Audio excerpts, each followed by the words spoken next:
السلام علیکم ورحمۃ اللہ وبرکاتہ۔ جواب تھوڑا تفصیل طلب تھا، اس لیے میں وائس میسج کر رہا ہوں۔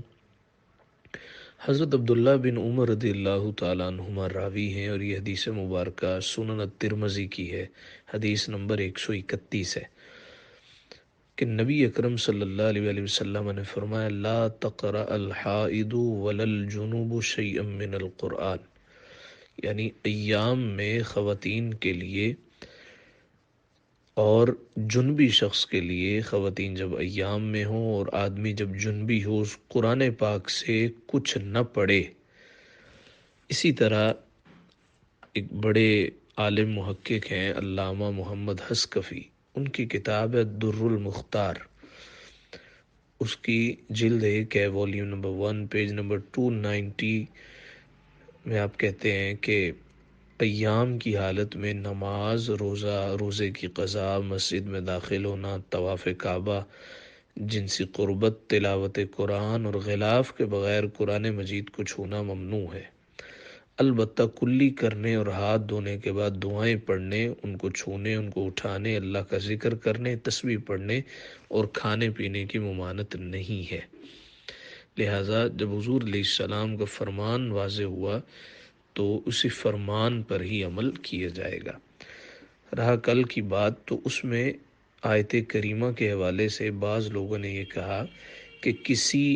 آیت کو قرآن کی آیت سمجھ کے پڑھنا تو ممنوع ہے، لیکن کسی جملے کو، کسی سینٹنس کو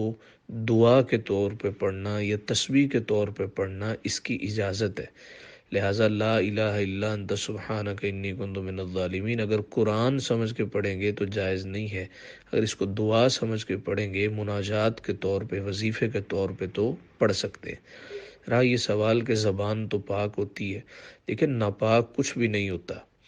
جنبی شخص ہو یا عورت ایام میں ہو، ناپاک نہ زبان ہوتی ہے، نہ چہرہ ہوتا ہے، نہ ہاتھ ہوتے۔ ایک مرتبہ حضور علیہ السلام نے حضرت عائشہ سے کہا کھانا بناؤ،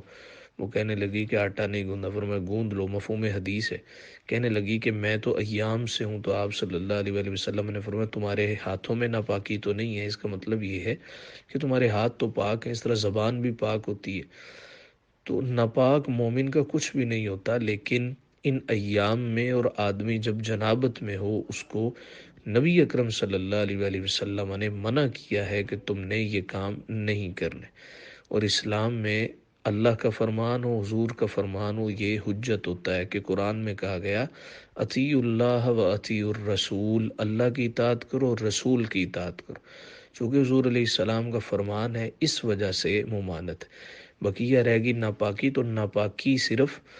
مشرکوں میں اللہ نے بیان کی ہے کہ اللہ نے قرآن شریف میں فرمایا انما المشرکون نجس، بے شک مشرک نجس ہیں، فلا یقرب المسجد الحرام بعد عامہم ھذا، اس سال کے بعد وہ مسجد حرام کے قریب نہ آئے۔ حالانکہ ہم دیکھتے ہیں کہ مشرک ظاہراً پاک ہوتے ہیں، پاک سے مراد ہاتھ بھی صاف ہیں، ان کا جسم بھی شاید بعض مسلمانوں سے ظاہراً زیادہ صاف پاک ہوتا ہو، لیکن اللہ نے کہا یہ ناپاک ہے۔ کیوں ناپاک ہے؟ اس لیے کہ ایمان کی سلامتی نہیں ہے، اور پھر اللہ کا فرمان آ گیا۔ تو جب اللہ رسول کا فرمان آ جائے، یہ ایسے ہی ہے جس طرح کہ کمانڈر ان چیف کہتا ہے کہ یہ کام کرنا ہے اور یہ نہیں کرنا، اور اس کی بات کسی کو سمجھ آئے تب بھی اس کی بات ماننا ضروری ہے، نہ آئے تب بھی ماننا ضروری ہے، چونکہ اللہ رسول کا فرمان ہے۔ اس وجہ سے کہا جاتا ہے، اور یہ صرف عورت کے لیے نہیں ہے، مرد کے لیے بھی ہے، کہ مرد پہ جب غسل فرض ہو جائے یا وہ جنبی ہو جائے، اس طرح عورت ایام میں ہو، اس کے لیے یہ چیزیں جائز نہیں ہیں۔